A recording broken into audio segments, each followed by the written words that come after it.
নমস্কাৰ শিক্ষক শিক্ষয়িত্ৰী গুৰুসকল। আজি এটা গুৰুত্বপূৰ্ণ ভিডিঅ' আপোনালোকৰ মাজলৈ লৈ আহিছোঁ। এই ভিডিঅ'টো শিক্ষা সেতুত আমি স্কুলৰ বাহিৰে ক'ৰবাত গ'লে, কিবা অফিচিয়েল কামত গ'লে বা এক্সামিনেশ্যন ডিউটি, ইলেকশ্যন ট্ৰেইনিং, এইবিলাক বিভিন্ন কামত যেতিয়া আমি যাওঁ, আমাৰ লিভটো আমি কেনেকৈ গ্ৰাণ্ট কৰিম, এবচেণ্টিটো আমি কেনেকৈ কৰিম, এইটো দেখাবৰ কাৰণে আজি ভিডিঅ'টো আপোনালোকৰ মাজলৈ লৈ আহিছোঁ। এতিয়া ভিডিঅ'টো দেৰি নকৰি মই পৰ্যায়ক্ৰমে নিজৰ মোবাইলৰ যোগেদি কেনেকৈ এই কামটো কৰিব পাৰি তাক দেখাবৰ কাৰণে আজি ভিডিঅ'টো মই বনাইছোঁ। তো দেৰি নকৰি এতিয়া আমি ভিডিঅ'ৰ মাজলৈ যাওঁ। ক্ৰম ব্ৰাউজাৰত গৈ আপোনালোকে শিক্ষা সেতুটো পৰ্টেলটো উলিয়াই ল'ব, লৈ আপোনালোকে চাৰ্চ কৰিব। চাৰ্চ কৰাৰ পিছত লগ ইন কৰিব। লগ ইন কৰোঁতে আপোনালোকে জানে ইউজাৰ আইডিটো আপোনালোকৰ নিজৰ বিদ্যালয়ৰ ডাইচ কোডটো হ'ব আৰু পাছৱৰ্ডটো আপোনালোকৰ নিজৰ বিদ্যালয়ৰ বেলেগ থাকিব পাৰে। এই পাছৱৰ্ডটো ইয়াত বহাই ল'ব, ডিষ্ট্ৰিক্ট চিলেকশ্যন কৰি ল'ব, তাৰপিছত কেপচাটো ইয়াত ভৰাব আৰু তাৰপিছত লগ ইন কৰি ল'ব। লগ ইন কৰাৰ লগে লগে এনেকুৱা পেজ এটা খোল খাব। তেতিয়া আপুনি ইয়াত এই তিনিটা আঁচপৰা আছে, তাত ক্লিক কৰিব। কৰাৰ লগে লগে ইয়াত চাওক আপোনালোকৰ টিচাৰ এণ্ড ষ্টাফ বুলি আছে, ইয়াত আপোনালোকে চিলেক্ট কৰি ল'ব। টিচাৰ আৰু ষ্টাফ চিলেক্ট কৰি লোৱাৰ লগে লগে আপোনালোকে এটা বস্তু চাব, ইয়াত ভালকৈ চাই ল'ব। ইয়াত গোটেইখিনি কথা ইয়াত দিয়া আছে। এইটো এনেকুৱাকৈ চাব, টিচাৰ এণ্ড ষ্টাফ লিষ্টিং, তাৰপিছত ষ্টাফ এক্সেল আপলোডিং ইত্যাদি বিভিন্ন ধৰণৰ বস্তু ইয়াত দিয়া আছে। ইয়াত আপোনালোকে ষ্টাফ এবচেণ্ট ৰিজন আপডেশ্যন ইয়াত ক্লিক কৰিব। ক্লিক কৰাৰ লগে লগে ইয়াত এনেকুৱা পেজ এটা ইণ্টাৰফেচ খোল খাই যাব।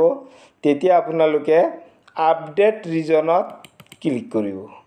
কৰাৰ লগে লগে আপডেট ৰিজনটো এনেকুৱা আহিব। ইয়াত চাব আপোনালোকে ষ্টাফ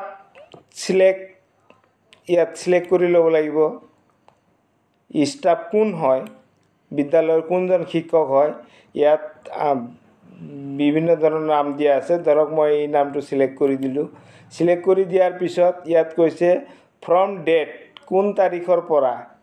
ইয়াত এটা কথা লক্ষ্য ৰাখিব, এইটো সন্মুখৰ ছুটি চেংচন হোৱাৰ 24 ঘণ্টা আগত এই কামটো কৰিলে সুবিধা হ'ব। মই ধৰি ল'লোঁ এপ্ৰিলৰ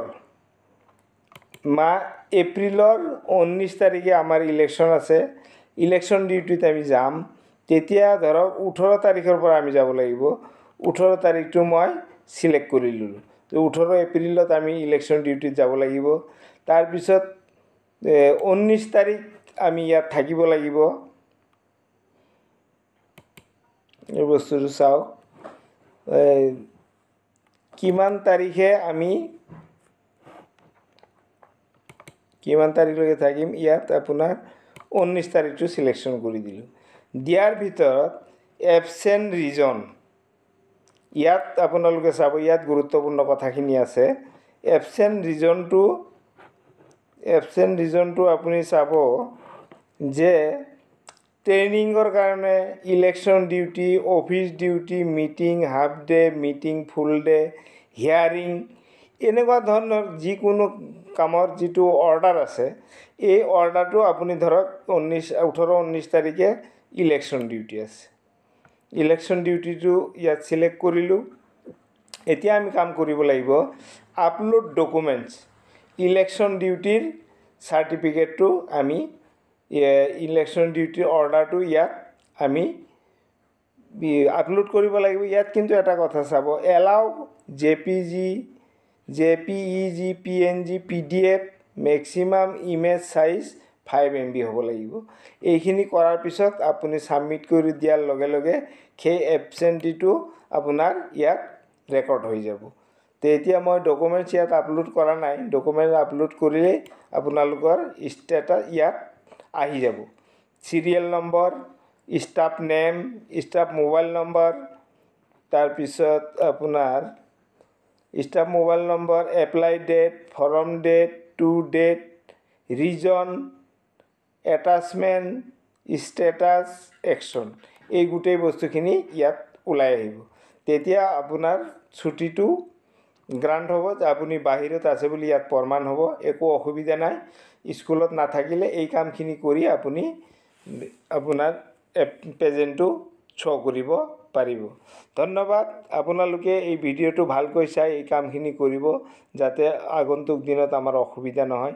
ভিডিঅ'টো ভাল লাগিলে আপোনালোকে শ্বেয়াৰ কৰিব।